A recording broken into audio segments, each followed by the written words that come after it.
down to is the law, where, you know, if you kill someone, like that's the ultimate threshold of violating social norms.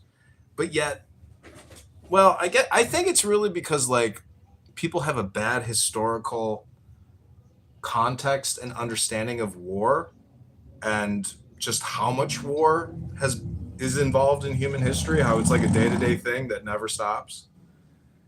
And but really, if you talk to Emrose long enough and she breaks down her position, she will admit to being a political partisan. And that's what all liberal progressives ultimately admit is, yeah, I'm political. Fuck yeah, fuck you, I'm political, bitch.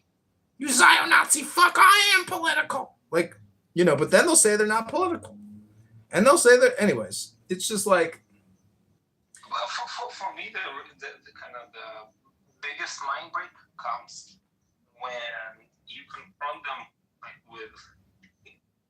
And this is really this becomes very funny because they would not easily admit it in a room. But if you bring, for example, the bombing of Dresden, and you point to them would have been those people who the Nazi English people who committed the genocide of the Germans, and fronting at the bottom, fuck the king or the queen, and free the Reich. Oh no, that's different. Yeah, and there's always a giggle.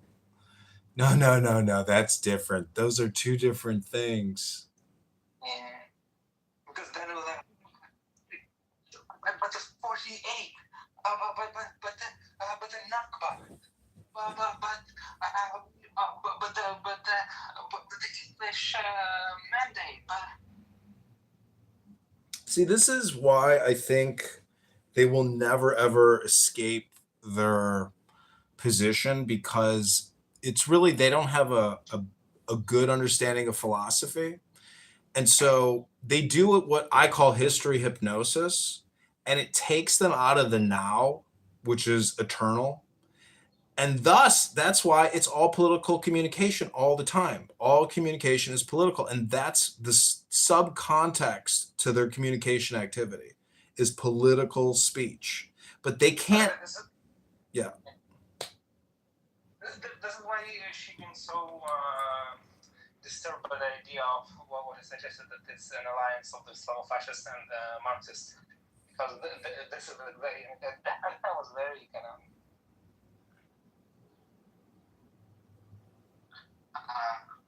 precise about it being like a pattern of thought. Like it's not like a specific political ideology or something. No, it's like they have an intention. They make a natural alliance in terms of their natural interests. Yeah. What do you mean? That's nitpick. But what makes Islamic fascism? Her claims are that Zionism is anti-Semitism, and that either you are with the Zionists or you are with the anti-Zionists. So her position is never one of unity. It's always of a what is it, binomial or a binary position. And it's the same position as George Bush. Either you're with us or you're against us. Either you're with the terrorists or you're with us, the anti-terrorists. No, but I actually subscribe to that philosophy myself. I think it's either you're with us or you're against us. And I think like if you answer the question wrong about like who Crimea belongs to, you are a Russian. So like it's not that I don't get how it works. I just think that they try to kind of mirror the same valid points to their own nonsensical, complete misunderstanding of how the world works. Well, from like a communications perspective, I think they're just plagiarizing from a communication perspective. It's just plagiarism. No, właśnie. Aunque pasa que me acepto con la libra que posara sola. Perché la tela non è un da la posizione prima no. بس انا عايز اعرف البيت يعني ولا في الخير هنا ايش تنفعني ما ترخيش يعني معرفة ولا خيش ولا لا بطل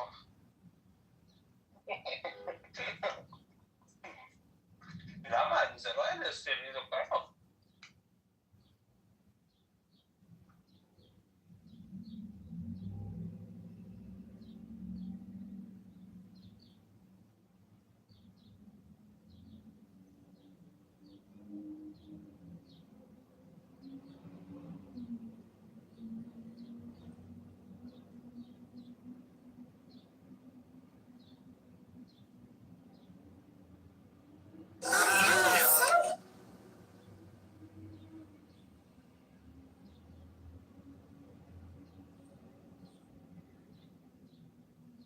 Okay, I'm gonna hop out of here. Ellie, God bless. I hope you have a great week. Rabono Shalom.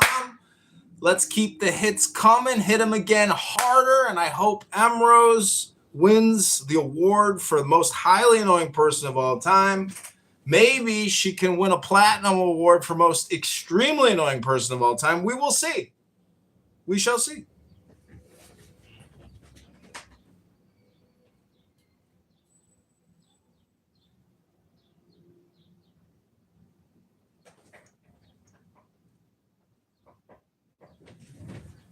I recently, just now in the past hour, one of my YouTube accounts received a community guideline strike because of something Emrose said, not because of something I said, but the actual conversation was determined to be hate speech. So if you ever talk to that stupid person again, because I know you don't like talking to stupid people, be sure to tell her that Google YouTube believes that what she's saying is considered abusive hate speech and harassment, because she was also claiming Michael Braunstein was sexually harassing her. If you caught her, she tried to get everybody on everything that she could possibly get them on while accepting no personal responsibility, accountability in the slightest. She is a completely brain dead narcissist, as you said, and it has been a pleasure filming this 4-hour Emrose special.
The problem with you, sir, is you're all words.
This recording has been specifically designed for those students who are beginners in the art and science of meditation. In the first part of the tape, the purpose and benefits of meditation are explained. The benefits are immense. The second part is a practical method which the beginner should listen to and use for guidance in his daily practice. Meditation is a technique which helps one to attain the higher state of consciousness. It is a positive method which can be used for leading a creative life or becoming successful in the world, as well as obtaining tranquility within. The simple and natural process of directing the mind within enables one to lead his thoughts, emotions, and desires to the center of reality. Meditation is the art and science of living and being. When practiced systematically, the benefits are immense. Meditation calms the mind, relieves the body of muscular, nervous, and mental tension, regulates the entire metabolism and gradually brings it into balance and harmony, and helps one to fathom the unfathomable levels of life. With the aid of meditation, the aspirant experiences deeper and higher levels of life and is able to realize all creative potential. In the rush and roar of modern civilization, we often become tense and feel drained from the day's problems. Even so-called success in the world accumulates tension, and life seems to be a series of conflicting thoughts and stressful events. For this, the technique of meditation has proven beneficial to people in all walks of life. For example, a student who cannot concentrate and whose attention is easily dissipated will find this method helpful. For executive stress and for those who suffer on account of insomnia,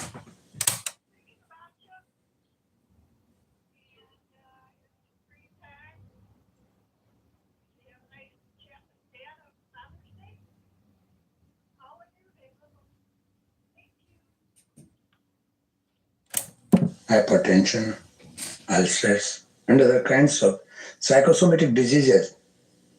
Meditation serves to relieve the stress. For the wife, mother, who must cope with an exhaustible series of roles and demands, meditation becomes an energizing companion by restoring inner peace, calmness, harmony, and by reorienting her toward the busy details of everyday life. Meditation provides us with an opportunity to restore the harmony between the body and the mind. A balanced mind and sense of inner peace, which is necessary in conducting the duties of daily life, is attained.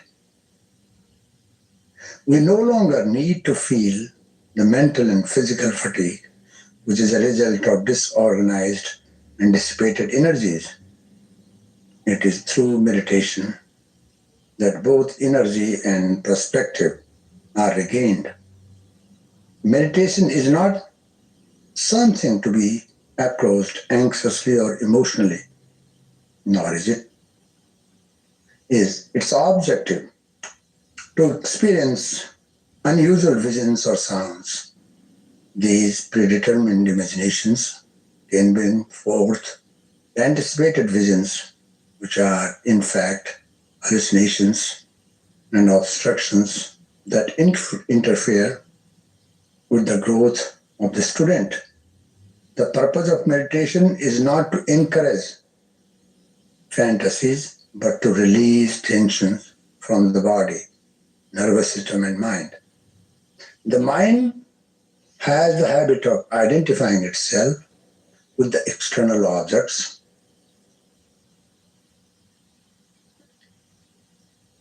which keeps the student from becoming aware of its essential nature. Meditation is a unique method which helps one to establish himself in his own essential nature, which is beyond visions, sound, and so-called psychic experiences. In meditation, peace, happiness, and bliss are experienced. Certain favorable conditions are required in the early stages of meditation. First, one should meditate in a clean, quiet, and pleasant environment. Second, it is helpful to meditate. To do meditation at a fixed time each day. One can experiment for a few days until a definite time for daily practice is established. Third, it is helpful to perform preliminary exercises for cleansing the nerves and regulating the motion of the lungs. Because of various events during the waking, dreaming, and sleeping states, many people tend to breathe shallowly. Their inhalation and exhalation becomes irregular and disturb their autonomic nervous system. The exchange of gases, oxygen and carbon dioxide, becomes imbalanced, and one finds it difficult to be steady in meditation. To overcome this disturbance, one should regulate exhalation and inhalation in an even way. Regulated breath strengthens the nervous system and calms the mind. Now, I give you a practical lesson. Sit on a cushion or a wooden chair. Place your hands on the knees.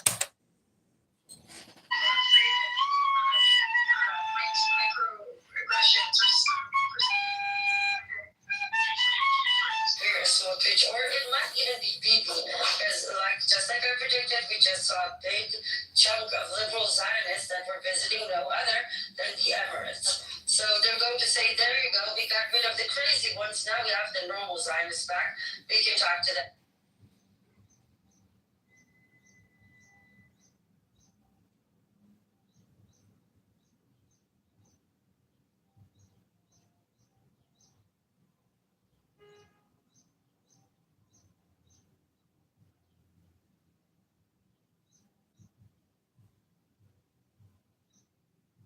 Oxygen and carbon dioxide.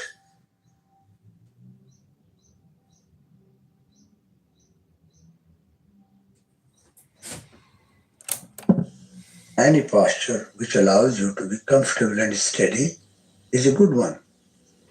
Practice the same posture every day so that the posture does not become a source of distraction to you. Those sit on the floor should practice an easy cross-legged posture in the beginning.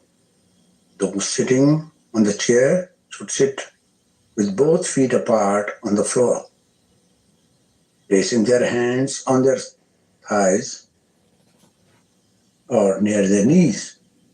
In all positions, the head, neck, and trunk should be in a straight line. Make sure your spinal cord is not crooked or stretched beyond your capacity so that you feel uncomfortable. Gently close your eyes and see your lips. Between your chest and abdomen lies the diaphragm. Learn to use your diaphragm and form the habit of breathing with it so that its deep rhythmic movement becomes automatic. When you exhale, let your diaphragm push in and help the lungs expel carbon dioxide or waste gases. When you have completely exhaled, let your diaphragm help in creating another space for the fresh air. Exhale again and inhale again. Your attention should be directed towards the diaphragmatic movement. Exhale and inhale again. At least 5 to 10 times. Now, exhale, inhale, and exhale. Inhale, exhale, without any pause. Inhale, and don't retain. Exhale gently.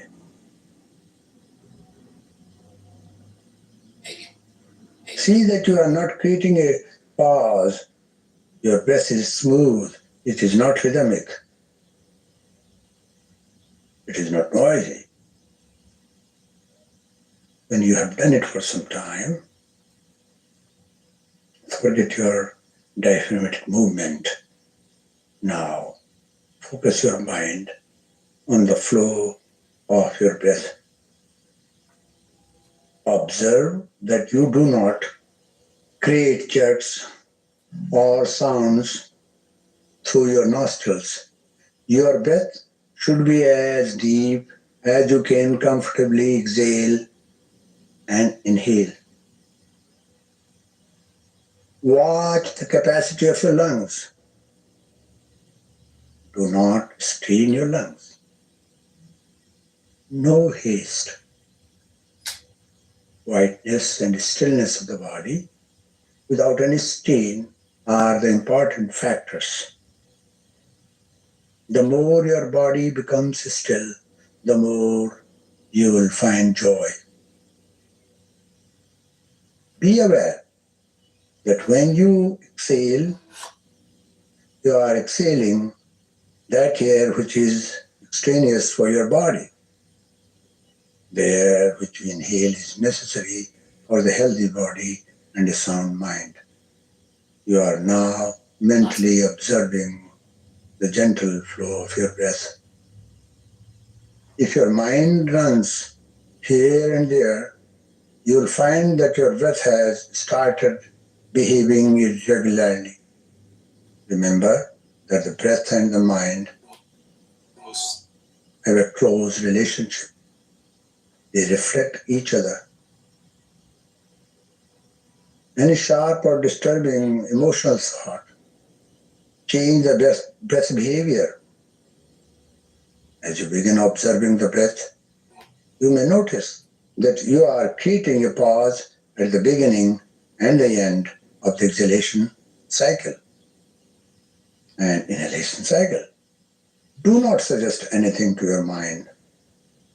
Relaxation is spontaneous effect of this method. It is hard in the beginning not to allow any pause between the exhalation and inhalation. It needs practice and special effort. The doctors sometimes will find that the breath has become calm and serene.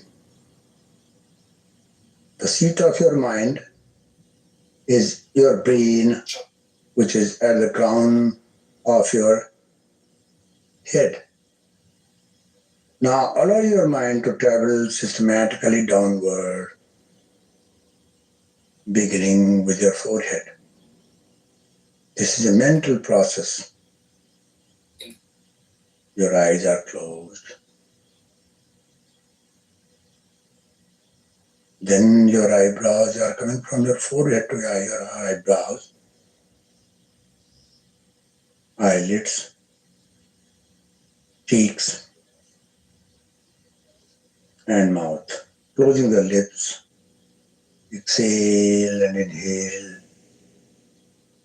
Do it again. Exhale and inhale. Now, let your mind come down to your jaw.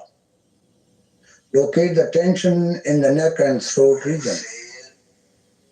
Shoulders, arm, wrists, hands and fingers. Exhale as though you are expelling all your tensions. And inhale as though you are receiving vital energy from the cosmos. Your hands, wrists, arms and shoulders are now free of tensions. Your mind has again come to the throat area. Come to the chest now. Exhale and inhale. Exhale at least 4 times here. Most secretive organization. It runs on a black budget. And inhale 4 times. Most secretive or When you exhale, you are expelling all your worries and anxieties. When you inhale, you are inhaling the vital energy. I never thought I would start a YouTube video off with. The energy that you inhale from the cosmos is fulfilling you. You are filling the depths of your lungs with it. Come down to your abdomen. Archer Avenue, by Midway, the south side, where dudes are engaged in shootout. Come to your thighs, knees, Archer Avenue. calf muscles, ankles, feet and toes. Exhale as though your whole body is exhaling. And inhale as though your whole body is inhaling. Exhale and inhale again. Archer. Continue exhaling and inhaling as you gently lead the mind back up systematically to the crown of your head. Begin from the toes. Your toes have no tension. The ankles have no tension. Calf muscles, knees, hip joints, these all have no tension. Exhale and inhale. Now direct the mind along the vertebrae, locating the tension in the spinal column. Gently come up, releasing the tension from the vertebrae until you reach the crown of your head. Again, you are paying attention towards the flow of your breath. Let your mind be aware of the calm and serene flow of your breath. Breath and mind are two laws of life. They interact, they react, they respond to each other. Let your mind make a gentle, conscious effort to guide your breath so that it remains calm, deep, and without any noise or jets. Bring the attention back to your breath. Your breath is becoming calm and serene. It has no jerks, no sound. Slowly and gently open your eyes. Now, do not forget to repeat this process at least twice a day. That relaxation and the preliminary step toward meditation, which you are seeking, will soon be yours after about 1 month. Develop your practice. The next step is available on tape. Oh, peace, peace, peace.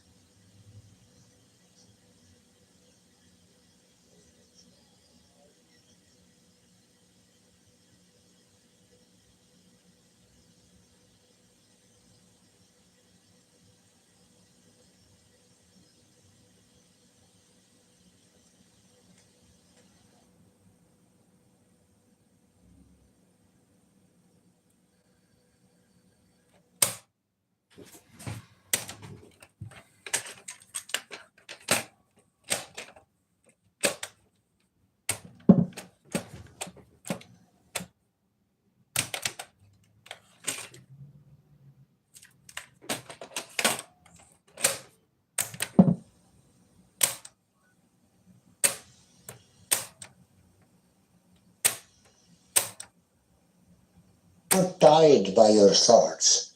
It is relaxed, yet still and alert.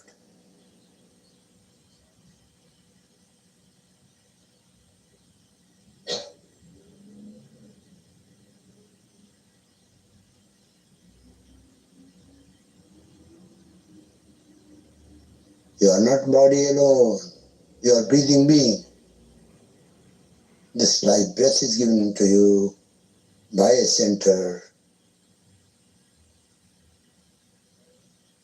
We all are living, we all are receiving the same.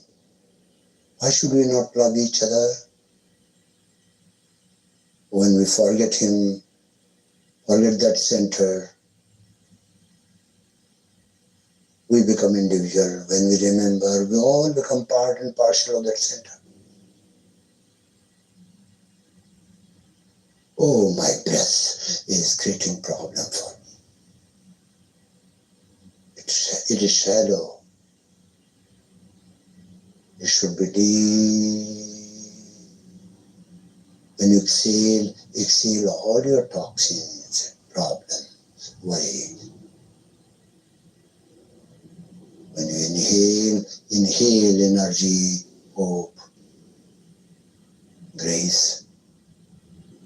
All right, we're back live. The Chicago Mayor Kitover. We're at The 2 community whole guidelines strikes. being is I'm gonna keep inhaling. content more conservative on this YouTube channel now. Your all The more cells are Clubhouse live floating in rooms, the people air using egregious actually. speech. So we're The listening to whole meditation. being is floating in the space.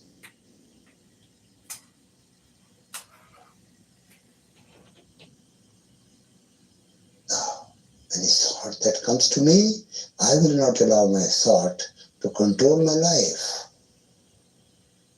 I will see that thoughts let go.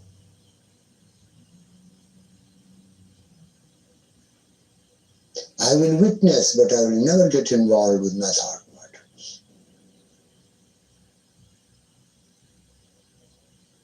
All the thoughts and emotions I am witnessing, but I am not involving myself.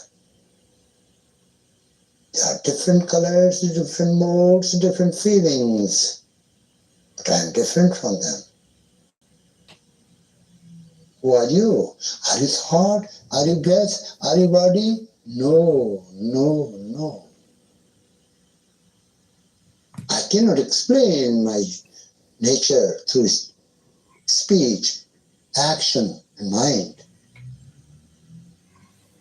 My nature is perennial happiness and joy.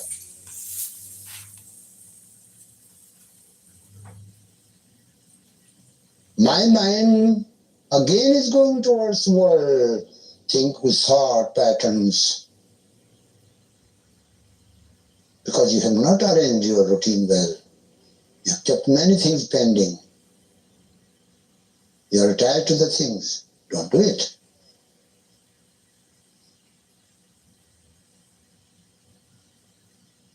Tell your mind that your mind is your instrument. Though it's a fine instrument, yet it is instrument. How the instrument can hurt me? Instrument is mine. I don't belong to instrument. I will try to maintain happiness, cheerfulness, and bliss all the time.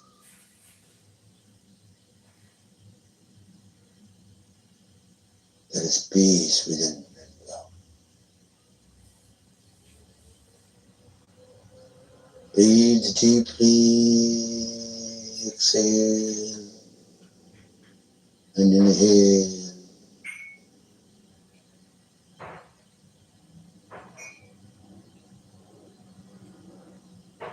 Remember the Lord of life by remembering your mantra. Mentally. Do your duties. Open your eyes and start doing your duties, but don't forget your mantra. Peace, peace, peace.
paper trade, play with some fake money, lose that shit, learn, hit your head, and then you be straight, you know.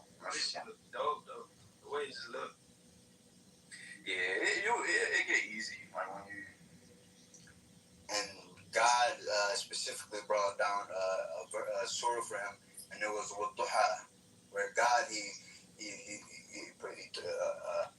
one academic, like I'll even take bottom, right? Who never ever makes a claim like yours. It is so bizarre. And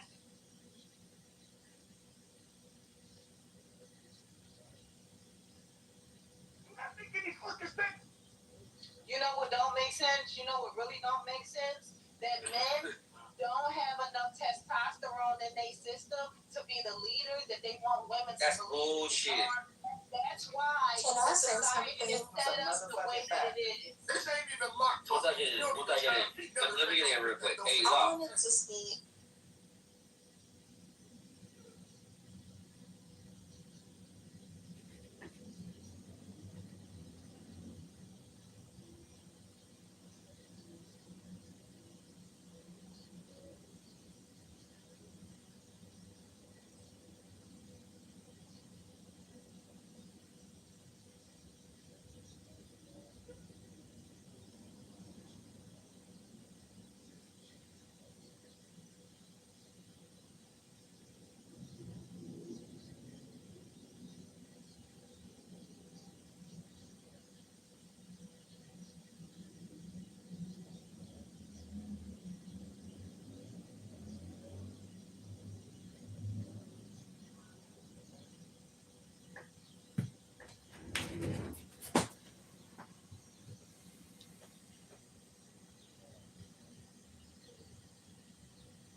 Obama did it?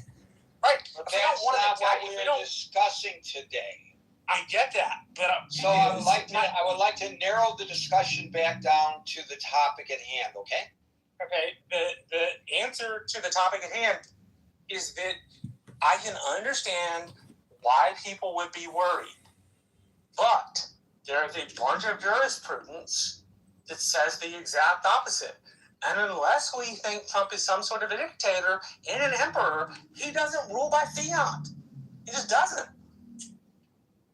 Thank you, Marshall. I will just interject this. I've covered many court cases, bench trials. With a jury, you never know for sure. Bench trials where I was certain I would know what the judge would rule, and I was surprised by the judge's ruling. I would never presuppose that I know that a case such as this or any other case that reached the Supreme Court would fall on the side that you suggested it will. But I personally would never presuppose that. No, I didn't say Supreme Court. I said appellate court, and I said that because the jurisprudence on the matter is clear. It's like saying you could put in hate speech laws. Well, if the court completely reversed itself, surely you could put in hate speech laws. But they don't completely reverse themselves on the First Amendment. And I have a really, really, really hard time believing two things. Number one, that they will let the executive govern elections by fiat. Because why do you say this is by fiat? Hi, Ann. Welcome to the Marshall Stankin Rankin Show. Marshall Rankin Stankin, one of the most highly annoying people in the world. The court will rule that the president has to have the right to determine how to distribute funds that have been allocated by the Congress. Because that's really what it comes down to. I'm going to say there's going to be an argument over the Impoundment Act, and as long as he did not run afoul. Right, but there's going to be a counter argument that the president has the right to determine how he spends money that has been allocated by the Congress. And maybe he will be given that, but the court will also probably say that he doesn't have the right to change elections as a consequence because. But he's not changing the elections. The states are changing the elections. He's saying unless you. Okay, let me give you an analogy. Hold on.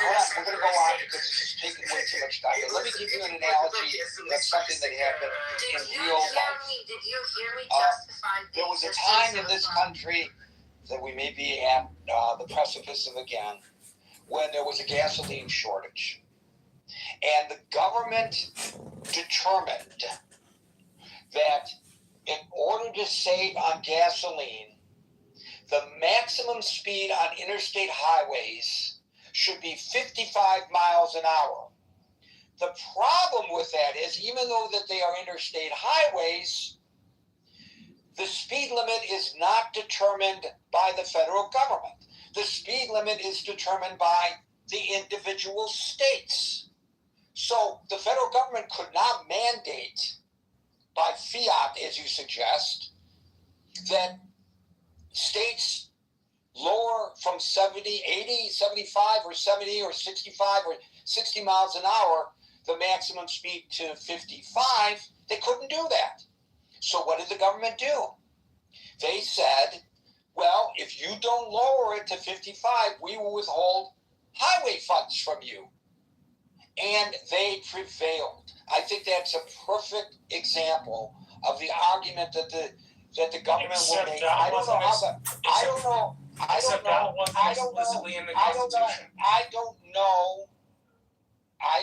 know how the court is going to rule. As a person who believes that the states have the right to set their own election laws, that's clear in the Constitution, I might rule. But I might rule, if I were a justice, that the government has the right to determine where the funds are set, and if they don't comply with the government guidelines, not regulations, I have the right to withhold that money, or the president has the right to withhold that money. I don't think it's as clear-cut as you suggest.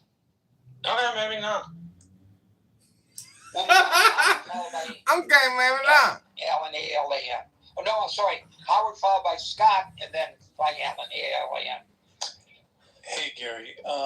Yeah, I'm going to be concise because I think getting into the weeds and all the technical stuff as it relates to jurisprudence misses what the bigger question is. This is not just a policy issue, but if you really think about it, this is the person who has been elected, no doubt about it, who has the responsibility, the highest office in the land. And essentially, this action can lead to us being less safe, or certain citizens in certain states being less safe. And it's not just a legal question, or, is this something that a president can do because a former president did it, and the former president before that who wore a tan suit did it. No, this is about the moral issue of, should the president even be using this as a political football? Yes, highway funds, go ahead, make a political football out of it. But when you're talking about homeland security at a time where we're been in a state of war, a war that it looks like, we're going to be taking a big L for, that's increasing the risk on everybody, every citizen, every American across the globe. And it's not making the world safer. And I just think it is actually a malicious use of power to be using this as a political football and threatening just for political gain. And that's just my view on it, Gary. So I'll land it there. Thank you. And my only response to that is that Stephen Colbert, in my opinion, the funniest thing he ever did, the funniest bit he ever did, was the other day when he went to the opening of the Obama Library in Chicago wearing a tan suit. Oh my God, it's so funny! A tan suit? How could you? How could you wear a tan suit? Oy vey! No No sound from Scott. Well, Gary, wearing a tan suit, in a lot of circles is considered sacrosanct. All right, testing 1, 2, 3. Coming Test. Live with the Scott Kent Jones podcast. Yeah, so I think I'm with you, Gary, that it's not as clear to me that this is illegitimate, right? That the court is out. Marshall makes some interesting arguments. I think, this ain't nothing. That's what people leave out my kind. This ain't nothing. Oh, it's something. Scott Kent Jones can't hear you. Mic check. Mic check 1. Mic check 2. Scott Kent Jones can't hear you. Can't hear you, Scott Kent Jones. Hello? In this country, we have 50 state elections, and within those 50 state elections, there's a lot of diversity within the states, right? I'm sure every county. I don't know, I know that I voted in the Philly suburbs, and I voted in Philadelphia, and it's not always been the same voting machine and things like that. So see, these mechanisms are different, right? So there's a diversity in how we do elections. I want to say that I don't think there is an election fraud problem, which we've talked about, probably ad nauseum. There's no election fraud problem. It's all legit. Statistically, just does not happen unless there's. It happens at the petition level, Scott, not just at the ballot. The amount of fraudulent ballots cast and stuff like that, it's just such a rarity. I will say though that right now we do have an election confidence problem. I think that the president has created this. I think one side of the aisle does have a crisis of confidence in the election system. I mean, we all know that when you put misinformation, disinformation in the system out into the ether, into the culture, it's very difficult. Oh, Scott. So I think I do think that it would be interesting to look at the Baker Carter. Remember back in 1975 when nobody was paying attention to nothing. And the sort of contested, it came down to protecting the life of the unborn Chad in Florida and the complexities of the counting. After that, the Gore-Bush election. In 2002, Congress responded with a bunch of input from state and local election officials and experts. They responded by enacting the Help America Vote Act in 2002 to respond to some of the issues that were perceived as problematic in the 2000 election. However, by 2004, it was clear that HAVA hadn't settled all the arguments around election reform. And so there was concerns about ID, there was concerns about voting technology, absentee and mail ballots, all this stuff we still talk about today. So in response to these concerns, former President Jimmy Carter and former Secretary of State James Baker III, Republican and Democrat, agreed to co-chair a bipartisan commission housed at American University to examine this stuff and to come up with some sensible election reform propositions. So the final report was called Building Confidence in U.S. Elections and made a bunch of recommendations, including a national system to connect state and local voter registration lists so that when you're, when you leave a locality, I mean, I know when I've moved, I haven't called my local election board from where I moved. He didn't call them? I just re-registered. Scott, I guess you could do that. I guess you ain't got to call them, do you, Scott? So why bring it up? They did advocate for voter ID based on universal available real ID card.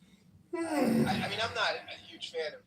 I don't worry about voter ID in my state. I've never had to use voter ID, but they do match signatures. But that is one thing that this commission proposed. Also, they proposed policies to improve voter access for communities, as well as innovations like voter centers and voter information lookup sites. They recommended stronger efforts to combat fraud, especially in absentee voting, and auditable paper backup for all voting technology. So you'd have a paper receipt for every ballot. Now, whether it's these or other measures, I do think, and again, I don't have a crisis.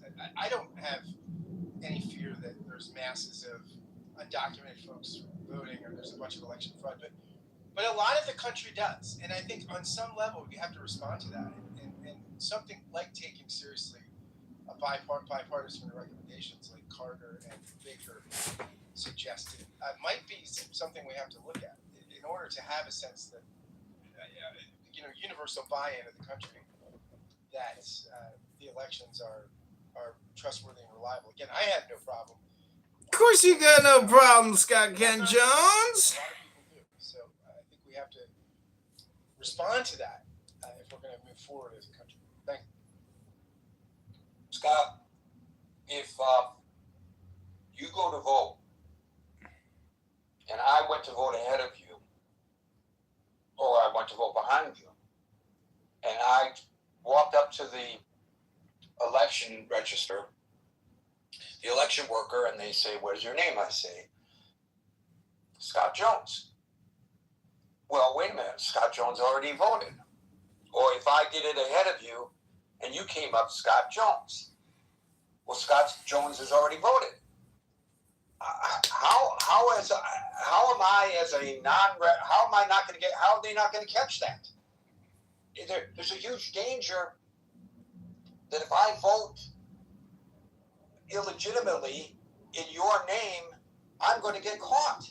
Now, when it comes to registering illegal aliens, I believe every state, because of national law, prohibits non-citizens from voting in national elections. So if I'm not permitted by law, how am I going to be able to cast the ballot? I walk in, I'm not even registered to vote in a national election. So why are they going to hand me a ballot, paper or electronic? It doesn't matter. How am I going to do that?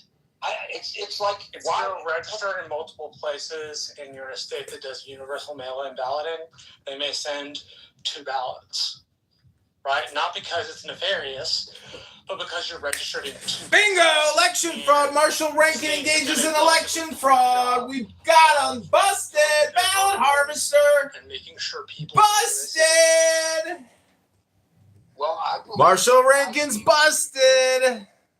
And I registered to vote in New Jersey. I was asked, I transferred my driver's license from Michigan to New Jersey. And so New Jersey notified Michigan, and Michigan removed me from the rolls. They That do. doesn't happen most of the time all over the place.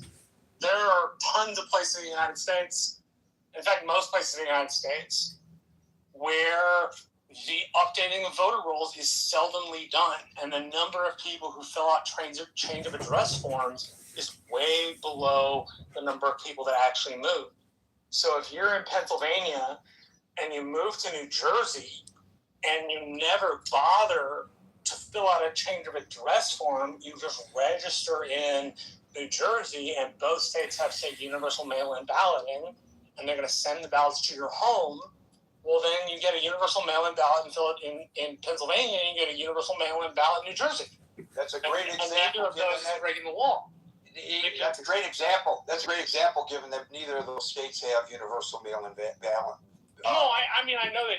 My point is, if a state does have that, that can be a problem. Like when I'll go knock doors, I'll run into places with 4 families. Not because 4 families live in the home, but because they've never bothered to change their address. And because the state has never bothered to go through its rolls and make sure people live where they say they live. Damn, Marshall Rankin is redeeming himself with this fucking little clip right here. Well, then you run into what Scott said. You have a bunch of people who think that the election can be messed with. No, but in actual fact... Marshall Rankin spilling the beans! Marshall, don't tell them the truth! You're talking about your situation in Texas. So you go there, and people used to live there, and the rolls have not been updated. And then... They harvest the ballots! And they submit fraudulent ballots. Marshall Rankin is engaging in election fraud. Busted. Marshall Rankin is busted. Voting from that residence?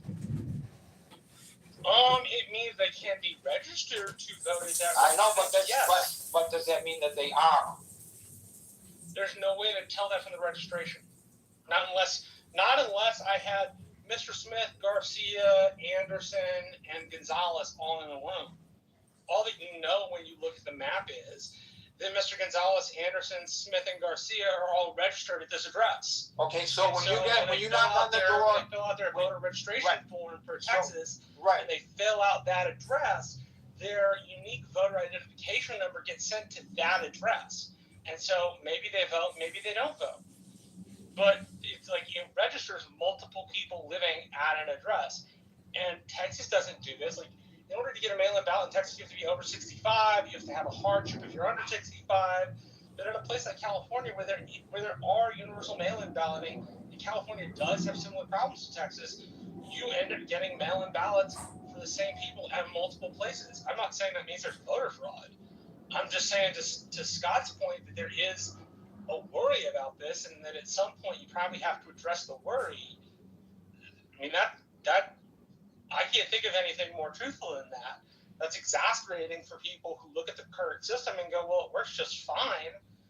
But the problem is, if a good portion of your countrymen don't believe that the election is, like, if they don't believe that the electoral process is fair or honest, then you're going to have even less buying it. And if the question doesn't get answered because they're simply factually wrong, their thoughts don't go away.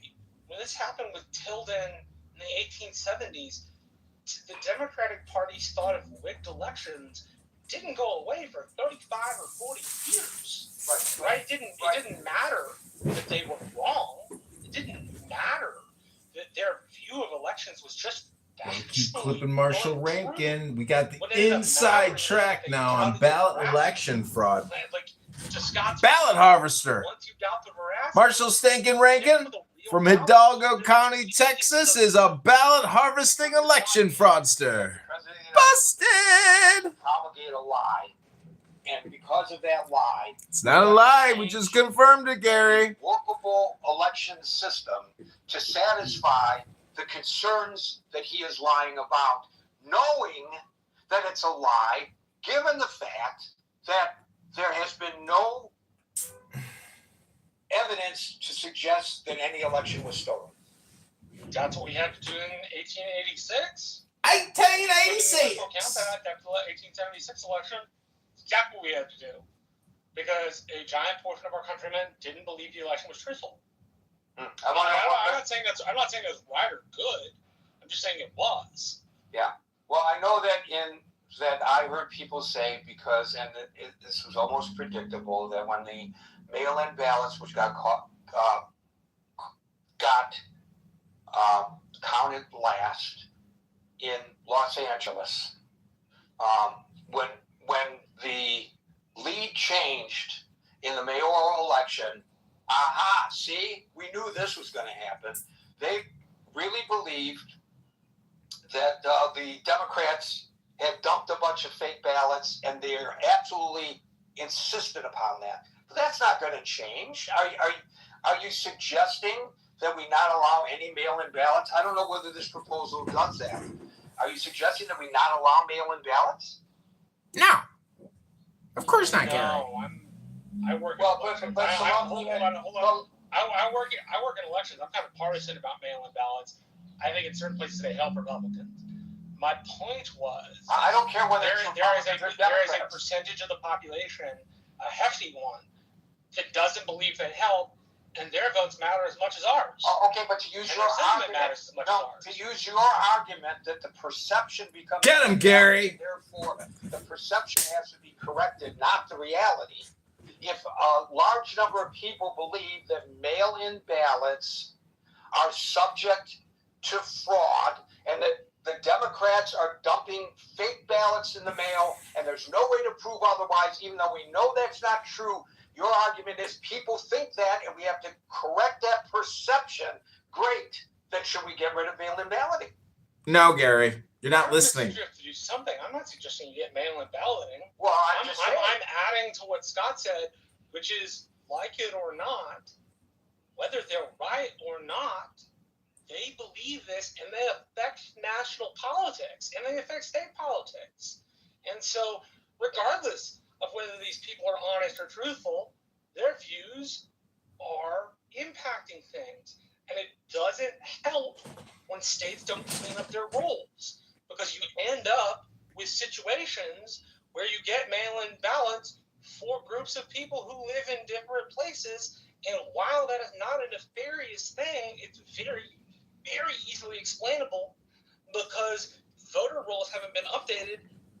People's malicious nature and their tendency to attribute things to malice more than stupidity means that view that mail-in ballots are not helpful is going to be around for a while. Okay, so And it's going to Scott, it's going to stick its head up in national politics, and it's going to impact state elections. Okay, so Marshall, let's say we go and we make these changes, and a goodly portion of the population now has the perception, even if there's no proof that that perception is accurate, that the Trump administration has manipulated things so that the Republicans can steal elections because they've changed the rules to be advantageous to the Republicans. Now we have a perception, even if it's not true. That up. Parts of the Democratic Party have been arguing that for 8 months. Right. No, so a year. Right. So there's a perception, and you just said the perception about the elections that the president promulgated that are not accurate have to be addressed because people believe it. Well, now we're going to have perceptions that the Republicans are controlling the election based on the fix that we came up with. Now, how are we going to address that? Go back to the way it was before? Which all of this goes right back to my thought on executive power, which is when my guy has it. It's No. That's not the issue at hand. The issue at hand is your argument is there is a perception. And because there's a perception in the minds of people, that's a reality. So even though it's not true, we have to address it. Now, I said that if addressing it... Yes, when this happened in the 1870s, it affected the Democratic I Party. agree with you. I got that. I got that argument, Marshall. Marshall, I don't know why it is I ask you a question and you don't hear my question. I'm not very articulate, apparently, today. I'm going to move on. But you're not responding to the question. I'm not trying to be argumentative. I'm asking you a question. Trying to be consistent to your argument, and you're fighting me on it, and I don't want to fight. So I'm going to move on. I'm going to move on because it's not fair. It's not fair to the other people. We have to pay attention. I got a crap load of people, and I don't want to talk with you anymore on stage. We can talk elsewhere. There are too many people waiting in queue. It's already 5:55. I'm moving on. Hey, Gary, can I just say, it's interesting. I think this conversation is interesting. I mean, I don't want to just sort of capitulate to Trump and the sort of election fear-mongering. But I do think that there is a sense in which we, again, this is why I point to the Carter-Baker Commission. Like, I mean, could we come up with a bipartisan consensus of best practices?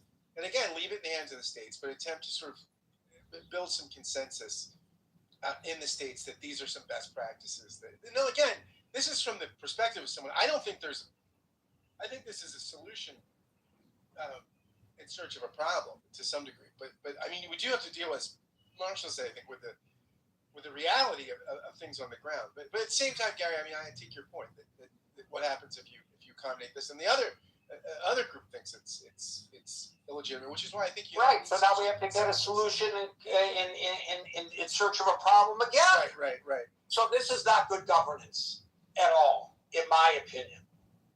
I don't think we should be fixing a problem that doesn't exist. If the problem exists, fix it.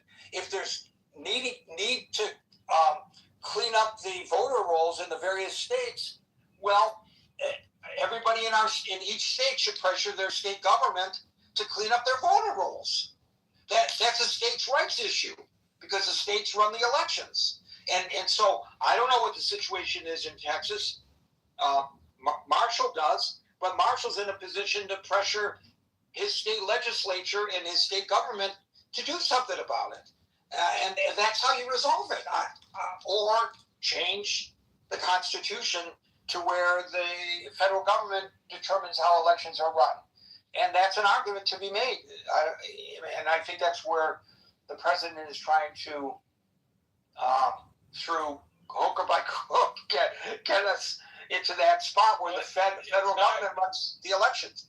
It's not just the president. The president believes this, and part of the party believes this.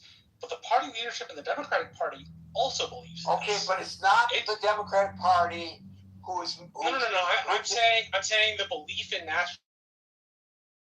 Just on one side. I understand that, but in the context of today, oh, for God's sakes, Marshall, tit for tat, quid pro.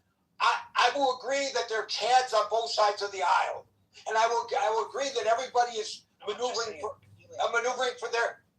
for their position. But the discussion today is not about a Democratic proposal. The discussion today is about what this president is proposing, withholding Homeland Security funds from states that do not comply with his vision of how elections ought to be run. So when it's the Democrats proposing it, I don't want anybody to say, but the Republicans feel blah, blah, blah. Why do you always bring that up? It's not germane to the conversation. As I said, because it explains why it is so popular amongst the wings of each party, and it explains why it keeps popping its head up in discussions. I don't care. I personally don't. But I did not make that the topic of the day. That's not the topic. The topic is this proposal. And I want to focus on this proposal. I don't really care much about what Schumer might think. I care about this proposal. I want to know what people think about it. And I don't think the way the discussion has gone for the first hour has been beneficial in responding to the question at hand, frankly. I will make the exception what Howard said. Howard made an extremely important point that he doesn't believe that Homeland Security funds should be held hostage to the whims of the administration, whether it's a good proposal or not. And I think that's really the question here. Let's just say, for the sake of discussion, we all agree that how the president wants elections to be run would be much better than the way they're run today. Should we withhold Homeland Security funds from states who are reticent to do so? No. That's really the question. No, you shouldn't. So then why are you bringing up all this other stuff? It has nothing to do with the proposal before us, in my opinion. If I'm missing something, somebody could correct me on it. Alan, am I missing something here? Alan, followed by Brent. Hello, everyone. Hope you all... Oh, I didn't know that this Alan was going to talk. Alan, followed by... Did I jump on the other Alan? Oh, shame on me. No, Gary, I totally agree with what you said. This thing, it's one more step to the dictatorship whatsoever. What the hell they come up with the Homeland Security in the first place? If I recall it right, after September 11, they thought one extra layer should save us. Now that you're going to cut the budget of that, then what? Who's going to pay the price? Me and you and everybody else in this room, whoever comes from United States. I'm not worried about the one joining us from the Europe. This is getting worse and worse by the day. Back to you. Thank you, Alan. Alan, followed by Brent.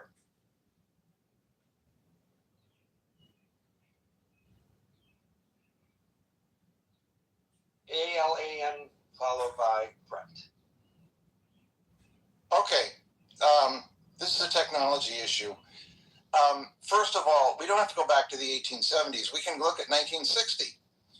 Richard Nixon did not make an issue in 1960 of the fact that he thought the ballot box was stuffed in Chicago. We could go back to 2000 when I think we did some useful things to help elections. To answer your question, Gary, on the top, absolutely, I'm opposed to the idea that you would withhold funds on this basis. This is an insane proposal. I am gratified that my young friend has so much confidence in the courts. And I think the early discussion about this was quite enlightening. I have a couple of suggestions. First of all, I think we really should talk about a federal referendum, just like we have in California. You know, I wasn't a fan of Proposition 13, and I don't mean to get off on this, other than to say it passed. We live by that rule, and I think it changed the way the whole country thinks to some extent about taxes. We should have if the president really feels this way, he should propose a federal referendum process that we could go on. But if we are a republic, not a democracy, as Marshall often emphasizes, this is a stupid, dumb idea, and it should not happen. And I think that we two massive points here. We get bogged down in the very, very specifics when, in fact, voting is about a massive number of people. And anytime you pull a very specific instance out of something and try to make it general, you have a problem. For example, someone lives to age 99 and they were a smoker, and people say smoking isn't. They draw the conclusion that smoking isn't harmful. Well, that's a dumb conclusion, right? I mean, we know that smoking is harmful, and we know that based on the aggregate, not based on one specific case. So I think that's a point we should bring up. And I think the other point that we should really emphasize here is that it's really up to each state. That was the way the Constitution was founded, and voting is a very concentrated activity. It's not like driving across a state line where one minute you're in California and the next minute you're in Arizona, and you're on a federal highway. And you know that in that case, or in the case of interstate commerce, things can break. But with respect to voting, this is so incredibly stupid. And I hope Marshall is right that the courts throw it out completely. But I come back to my basic belief, which is that Marshall's point about the universal executive is also one we need to consider. Presidents have become too powerful in the last several years, and it should be limited in some way. And as evidence of but that, not under Obama. Subject, but only Donald Trump. Not Barack Hussein Obama, the man with all the grace, poise, intelligence, so sophisticated and classy. What a class act that guy is. Of international relations. So to come back to your question, Gary, hell no. And let's talk about some more realistic ideas like a national referendum. Thank you, Alan. We'll go to Brett, followed by Daryl. So I would make a few points. I mean, I kind of lean towards that the courts will. I'm bald, asshole. It's called male pattern baldness. There's a few points. I kind of base that on androgenic ACA alopecia. Ruling, their androgenic alopecia.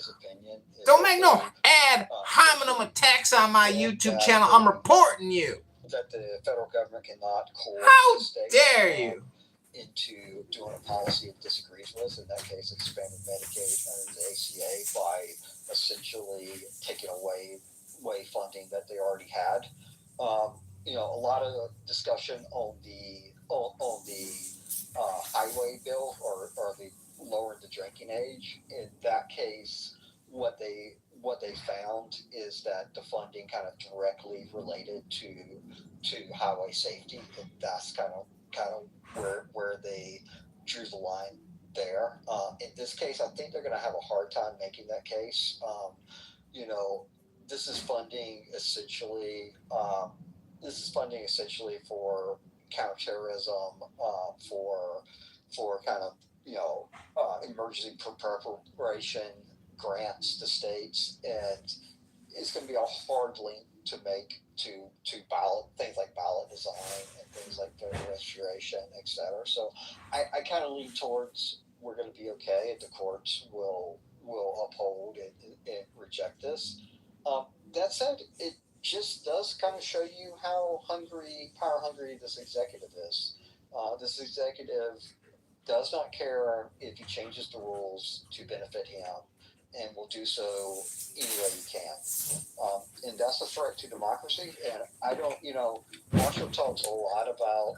Hi, boys and girls. This is Cowboy John running for mayor of Chicago. Go to ChicagoMayorVote.com. Hey, my friends.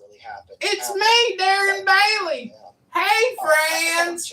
Taxation's gotten out of control. And the Illinois state budget, well, that's a runaway train. Go to ChicagoMayorVote.com or ChicagoMayoral.com. This is Chicago mayoral candidate John Kitover. Thanks for coming to my YouTube live now. Hit that like button, share, and subscribe. We're listening to a fake rhino out of Hidalgo County, Texas. Marshall Stinking Rankin. The thought that elections are rigged, the thought that people are nefarious, isn't going away anytime. We can't make the thoughts go away. Agreeable Republicans and agreeable Democrats who get together and make rules that don't say that. And I don't know how you push that out of a group of voters who will end up mattering in states. I'll be very clear. I don't think you should placate these people. But I don't know how their views don't end up mattering. Regardless of how don't placate these people. They vote, they advocate, a lot of them are involved. What do you do with that group of people? Because it's not. You can't make them stop thinking. It's not like simply saying they're wrong has gotten us to a place where their influence is irrelevant. Right? If to make their influence irrelevant, please tell me. I'll adopt it. I'll do. Tell me how to make their influence irrelevant. I don't know how to do it. Those people and make their views irrelevant. The party doesn't seem to have the power to do that. Well, I might, if I were in your shoes, I might kind of start with supporting a party and media apparatus that pumps that information to those voters and pumps that perception to those voters for political gain. That's kind of where I personally would start if I were looking at something I personally could do, is I would stop supporting that. But on a bigger scale, Marshall, you're not going to do much. This is up to party leaders in the Republican Party and the elites in the Republican Party. The answer to those voters, I would say, is that people that should know better should maybe stop pumping them full of conspiracy theories. Thank you for that, Brent. We'll go to Daryl, followed by Jules. Hey, Gary, can you hear me? So, it's interesting because to Brent's point, if you remember the big Fox News lawsuit with the voting machines, right? Fox pivoted to this argument that, well, anyone, and this is in the documents, this is hyperbole, and if anyone, this is commentary, and it's not actually journalism. And they made the argument that if anyone takes this seriously, they shouldn't. That was actually what they argued in court. It didn't help them. The thing with, both, my two friends, Marshall and Scott, it's this idea that, people believe this, so what do you do? People also believe that vaccines cause autism. And you can't, one of the fundamentals of logic is you can't disprove a negative. So how do you disprove something that's not true anyway? You can't. You're just going to be beating your head against a brick wall. There's the classroom and then there's the corner. And in the classroom, I'm a journalist. I just want to let the YouTube moderators know that when he said backstage, I'm called autism. He wasn't making a claim. This is a journalistic live stream, and I want the YouTube moderators to know no medical misinformation has been stated. That was a generalized statement, and he's trying to make a point about election fraud. Thank you for this attention to this matter. Washington, they got on buses, went to Washington.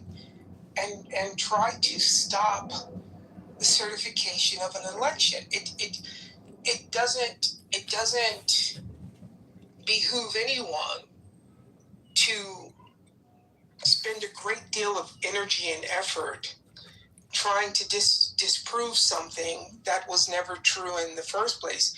I don't personally know how to fight that. You know, how do we make him stop thinking? One of Marshall's points that all of these I don't know how to do that. Executive orders, but how do we stop them from thinking? Is a very important thing as well. Yes, Obama used executive orders. He didn't use them as much as, like, let's say, Obama. Bush did. You know, or I think he's like 30, maybe 26, 27. But he used his mostly to do memorials.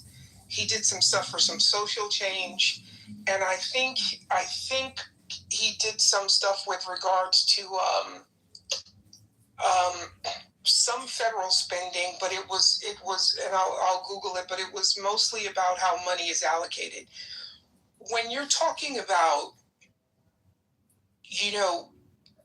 federal government taking over elections, that's something completely different, because that's something that can impact every single one of us. And what I find ironic is that when it came to abortion, it's all about states' rights. When it comes to voting, it's the federal government knows what's best for all the states. And this, again, the idea that, he's not malicious. Everyone who knows him will tell you that he carries grudges. If you speak poorly about him, he's going to primary you. If you look at what they're doing with social media now, if they're trying to, and this is working its way through the system, they're silencing voices who are critical of him. Look at what they were doing with this is all documented. Look at what they were doing with the Epstein files. They're keeping track of people who look at the files online.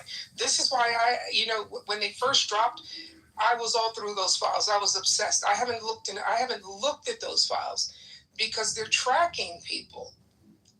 He carries a grudge. A grudge, by definition, is malicious. He not only carries grudges, but he goes after. He tries to invoke an army to also carry his grudges. This idea that elections aren't safe or elections are fraudulent, there is no evidence that any election has been substantially impacted by fraud. And again, to Marshall's point, okay, the mail-in ballots, I would have to okay, I'm in Florida, I'm now in New York, I get 2 mail-in ballots. I would have to intentionally mail both of them in and then commit fraud just because I received a ballot at 2 addresses. And that's, plus you have to travel down I-95 to vote your second time. Yes, and that's intentional fraud. And we do have examples of intentional fraud, but there just hasn't been, there's no study that says that it has been to the level where it's actually impacted the results of an election. So this is just, I'm going to throw out some buzzwords, and I'm going to talk, and I'll say it, I don't care if anybody likes it or cares about my opinion. I'm going to talk to the LCD, the least common denominator. I'm going to get them aroused about something that's not true, because they themselves are not going to go and say or look into, is this true? Because I've hit an emotional pressure point. They're now going to react. And I wonder how many of these politicians in the past 2 years, as we get closer and closer to the midterms, and as it seems like there may be a change, how many of these politicians that talk about election fraud actually believe it? Meaning they might go on the nightly news and say, well, we have to secure elections, we have to secure elections. What are they basing this on? You know, Mike Johnson did an interview, I think it was CBS Sunday Morning, and he said, she asked him point blank, do we have, or do you have, proof of election fraud? And he said, well, I don't have proof, but common sense would tell you. Excuse my French, what the fuck does that even mean? You don't have proof, but common sense should tell you. So I guess common sense is how we're going to govern and pass laws now. Common sense tells you that there's fraud in the election, but I don't have proof of it. That's Martian speak. That's some other fucking language. But there are people who hear that and will say, well, Johnson is smarter than me, so obviously he knows something I don't know. Therefore, Johnson is correct and elections are fraudulent.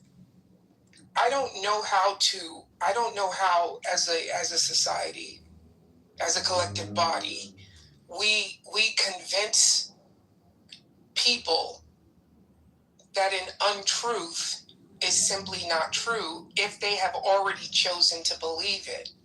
I don't know how to fix that.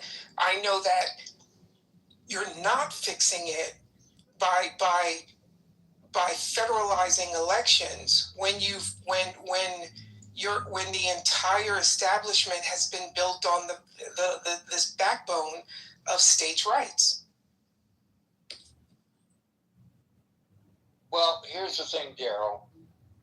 The great thing about a conspiracy theory is you don't have to prove anything. I'm going to start a channel just to promulgate conspiracy theories. I can say anything I want about anything, and I don't have to prove it. That's the beauty of a conspiracy theory.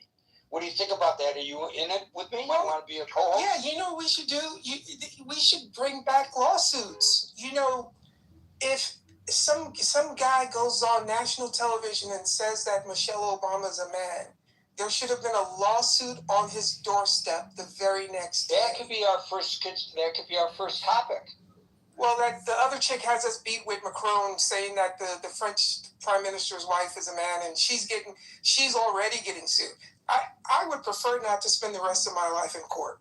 Well, I think we should, and I think we should be equal opportunity beater uppers. I think we should. I think we should also talk about the diapers that the president wears. Oh, it doesn't matter if it's true. Yeah, I don't have to prove it. I could just say it. I'd love to get that one in Discovery, though. Yeah. See, but people do say it. People do post that kind of nonsense on social media. They post it, and who's going to challenge them? And so, to Marshall's point, people are going to post that the elections are being manipulated. If you correct, quote unquote, the manner in which elections are held in order to resolve the perception that they are being manipulated by the Democrats, then an equal number of people are going to have the perception that it was, quote unquote, corrected in order to facilitate the desires of the Republicans. Now, both will probably be wrong, but it doesn't matter. Yeah, you could become a dog chasing its tail after forever. That's exactly what you have. By the way, Abby points out in the chat, which folks is linked above, that in Las Vegas, what did they do in Las Vegas over this issue? Some of the issues that Marshall raised. They got together a bipartisan commission, Republicans and Democrats, and they cleaned up the voter rolls. Hello?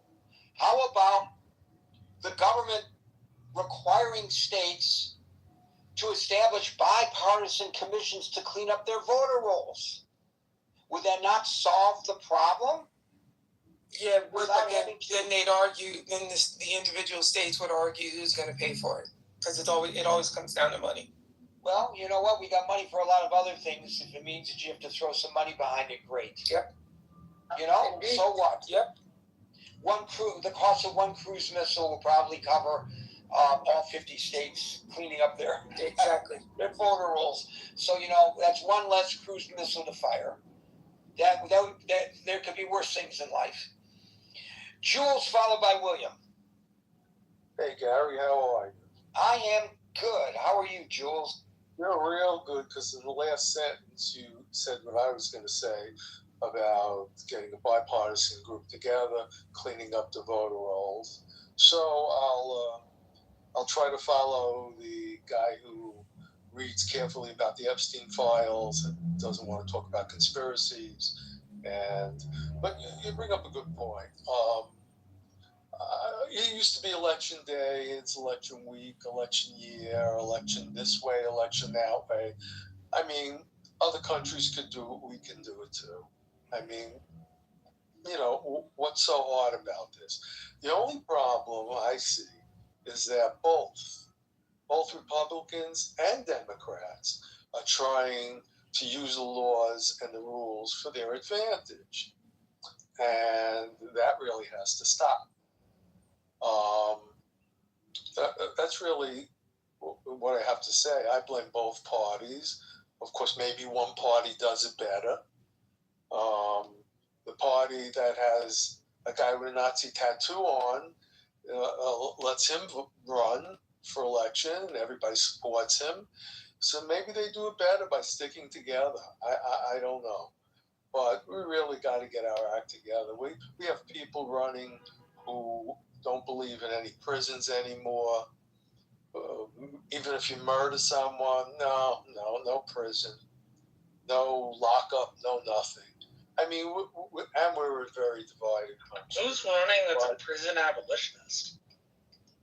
In New York, what's that one? I don't know the woman. The one Mandani is supporting. No prisons. No prisons. No prisons. Murder, no prisons. But are you surprised, Marshall? From that side of the progressive left, no, I'm not surprised. Prison abolitionism in a certain part of the progressive left that links itself with the European left is very popular. Right. That's right. Obviously right. By the way, I didn't say hello to you, Marshall. I haven't spoken to you in a while. It's always good to hear your voice. Always good to see you too, Jules.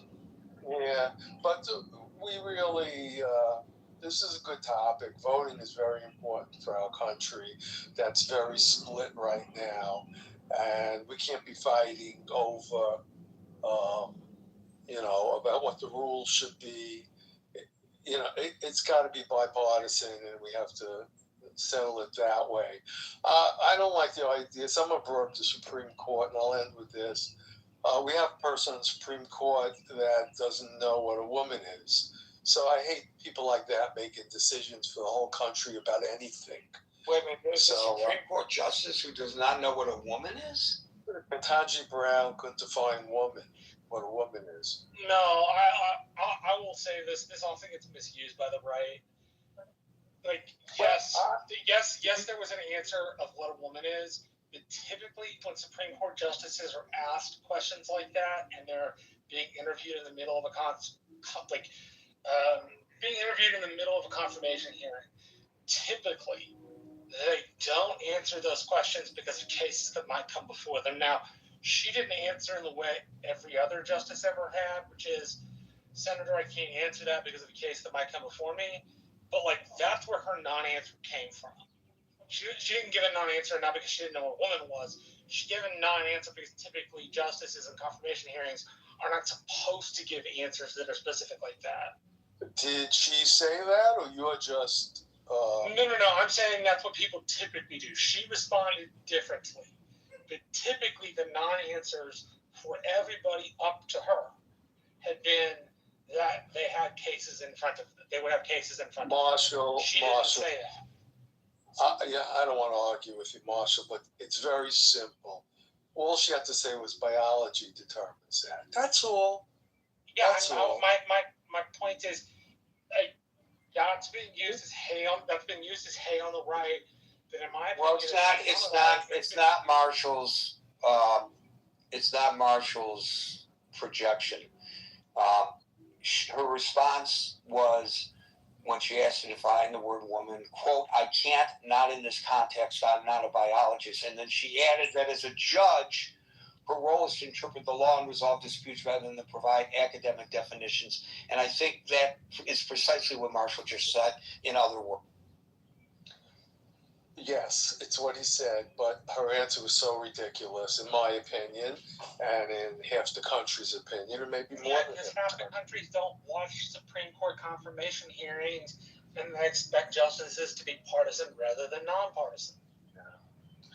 Okay. They openly expect justices to answer questions that are political in the sense that they are political. By the way, if anybody wants it, I just called up the entire exchange. I got the video clip of that. If anybody really wants it, if this is so important to people, let me know and I will be glad to send it to you.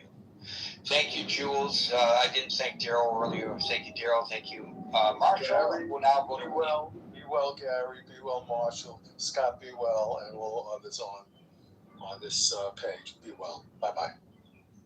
William, you're up. Thank you, Jules. You know, the culture wars about who's a man, who's a woman, who's got a penis, who doesn't, who's posing as a man. It's not the discussion. No, that's not the topic. I know. Here, let me go back to the topic. Lieutenant Governor Dan Patrick. All right, remember him? A week after the 2020 election, Texas Lieutenant Governor Dan Patrick announced that he was going to offer $1 million paid from his campaign account to incentivize and encourage the reward of people to come out and report voter fraud. And ultimately somebody did. It was a great thing to do because he knew he'd never have to pay. Well, actually, he did have to pay one of them out. And I think the person had to get sued for it. There was a campaign worker in one of the counties around Philadelphia that actually did find voter fraud. He found that one voter came and voted twice, and he reported it, and I believe he had to file a lawsuit, but to get the money, and Dan Patrick had to pay out the $25,000. And I believe that the voter that he found that voted twice was a Trump supporter and cast his vote and maybe his mother's vote for Trump. I don't know if she was dead or alive, but ultimately this did have a lawsuit and went and had the scrutiny of a judicial proceeding, and Dan Patrick had to pay out $25,000 for voter fraud. It's pretty interesting, but such a big bounty was offered, and so few incidents of voter fraud were found. Just one. People had all the incentive to go and file a lawsuit or to report it and just collect it. And if Dan Patrick was up on the up and up, he would have just paid it out and said, "Good, you found voter fraud." But I believe he had to be sued to cough up the money. Interesting. But the real bottom line is that there's been huge amounts of investigations about the alleged voter fraud, and what they've come up with is no substantial voter fraud has been found. So what we're trying to do now, what's the motivation to spend a tremendous amount of money and burden all the states? Well, it helps promulgate the argument that there's voter fraud, because why would we be doing this if there was not a problem of widespread voter fraud? So it gets promulgated. Yeah, that might be one motivation. And the other motivation is maybe Trump will get the law passed so that he can break a system that's not broken. Maybe this is something that will allow him to get tremendous amount of information that should be state information to which he's not otherwise entitled, and to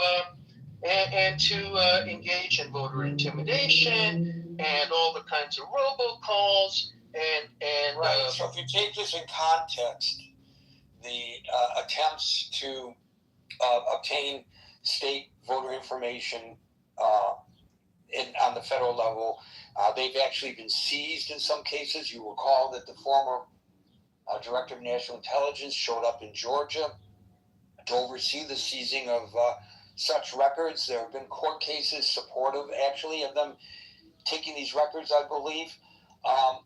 This does present a more ominous view of what we are dealing with. And so that's a part of the context that I think I'm glad you brought up, William, that deserves our consideration, at least. But Tulsi Gabbard actually has maybe incentive from foreign actors. She's got a curious relationship with friends of Russia, with Vladimir Putin. Well, there's a macro issue. There's a whole macro issue. Yeah, they tried that when she ran for president of the Democratic Party. Don't both sides it. That's a disservice to everybody to both sides this. We're talking about a specific person and specific issues and specific. And I'm saying when she ran, the Democratic Party literally had the exact same criticism. I had concerns when I learned about it that foreign actors are trying to manipulate our elections, and in fact that was proven, and that goes back to the 2016 election, and Tulsi Gabbard's connections. Like you can just try to both sides it, but Tulsi Gabbard has troubling connections with Bashar al-Assad and Vladimir Putin, and also in the Green Party. Who's the other one? Jill Stein. We have any proof of that? You want to both sides? Yeah. Jill Stein of the Green Party has some pretty funky relationships and goes to special dinners hosted by Vladimir Putin. So I don't know. There's you know that'll satisfy your desire to both sides it, but let's call balls and strikes and see where there's real corruption. William, who benefits the most by eroding confidence in the American electoral process? Well, for one, our enemies like exactly. Putin, our enemies like Putin, like whoever's running it on. That's correct. So yeah, this may be a misperception, and maybe the misperception has to be corrected, and maybe the way to correct it is to fix something that isn't broken, as opposed to countering the lies with the truth, because some people to want to embrace the lies. It's so much easier. There's been a lot of psychological studies about why people embrace conspiracy theories absent any evidence. And I'm not a person of authority to discuss it, but there have been a lot of studies of that.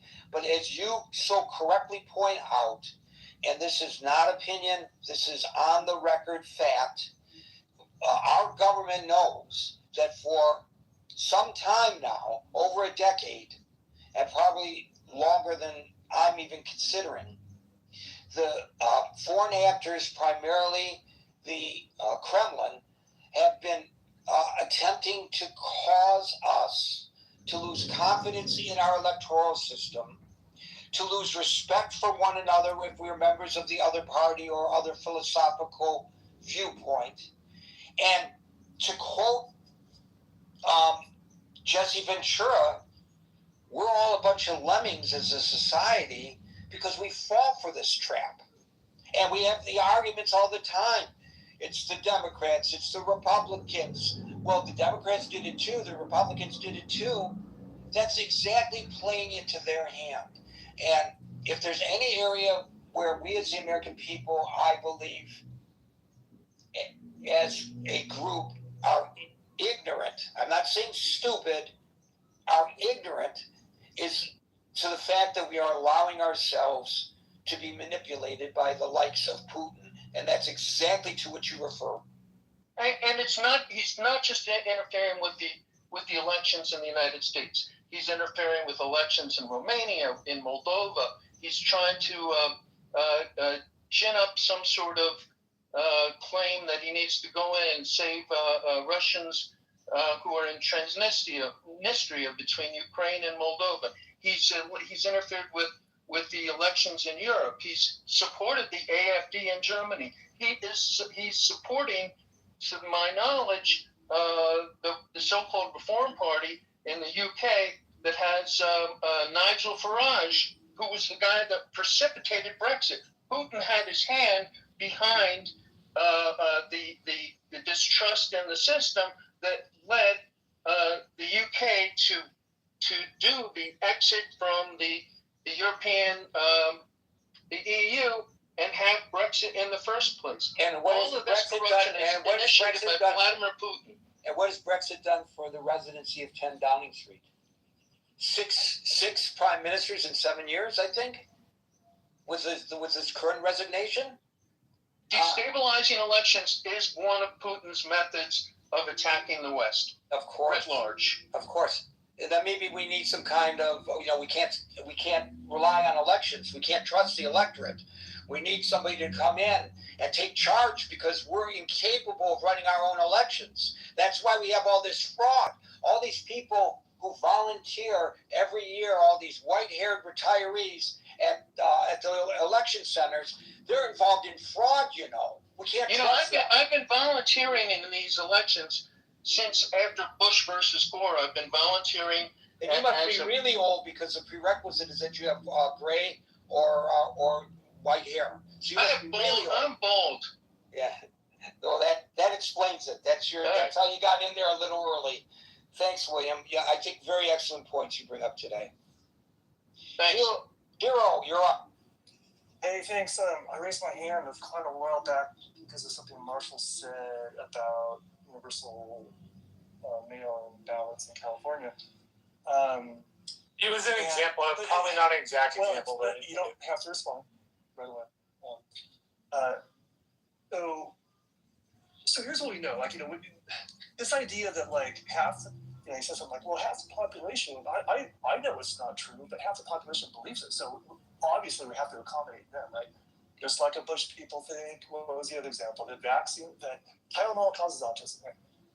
I know it's not true, of course, but other people believe this, so we have to accommodate them. That is a serious dumbing down of our nation here.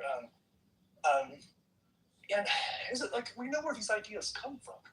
They come from this administration, and they're not just out there in the ether somehow. I don't know how they're out there. We just have to accommodate them. And to this, Marshall said, well, I don't know how you deal with this. I don't know how half the people believe stupid shit. What am I supposed to do? We just have to accommodate them. But here's the thing, Marshall. You added to the stupid shit. You said that in California, people could just move and re-register and see that's why we can't have mail-in ballots because it's so easy to fraud. That's not what I said. No, you did say that. No, that's not what I said. I used California specifically. I used California specifically as an example. Stop. I used California specifically as an example where you could move from one place to the other. Marshall, hold on a second. Hero, please allow Marshall to respond to your proclamation, and then I wasn't done with my proclamation. You can continue, but you just stated something that Marshall said that he feels that you misstated. So let's get through that, clear that up, and you can finish. Go ahead, Mark. I'm not claiming California commits voter fraud. I am saying, much like other states, people can move from one part of California to the other. Not have a change of address form, and occasionally have two mail-in ballots sent out. That doesn't mean the person on the other end fills it out. That's exactly what I'm addressing that you're wrong about. Okay, then please. So you had to do the change of address forms always meet? I am glad you restated what I think you just said. Good, perfect. So in California, when you re-register to vote, you'll be notified as serial counting so that the voting rolls are properly cleaned up. If it's in between and it's too close and you have to get two ballots sent in, there are barcodes on those ballots, and those ballots are checked. And if one of them votes first, the second one will be cast provisionally, and they will double check it. If you purposely did that on purpose, you are you could be in deep trouble. It's I think up to 5 or 10 years in prison. $10,000 fine is big. It's a big offense. So. What you can do? You said you didn't know what we can do. What can we possibly do about these values saying things that aren't true? Like California and states like California have no way to check. This is a problem. This is an open problem. It's not an open problem. stop saying things that aren't true. That's one way we can maybe help fix these problems. Thank you. Thank you, Hero. Folks, we are here Monday through Friday at 5 o'clock New York time, so until 5 o'clock New York time tomorrow. For the next edition of the Critical Thinking Forum, everybody be safe, be well, and peace out.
That was another episode of JohnKitoverNews.com. Thank you for joining us.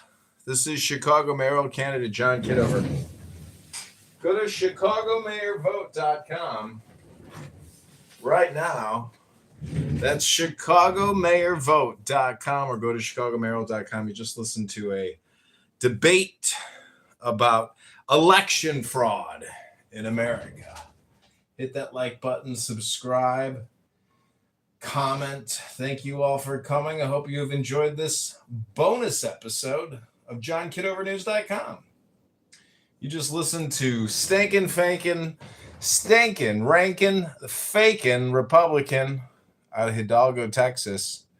Such a learned scholar, never graduated college, hates himself for it, but he just loves history. And when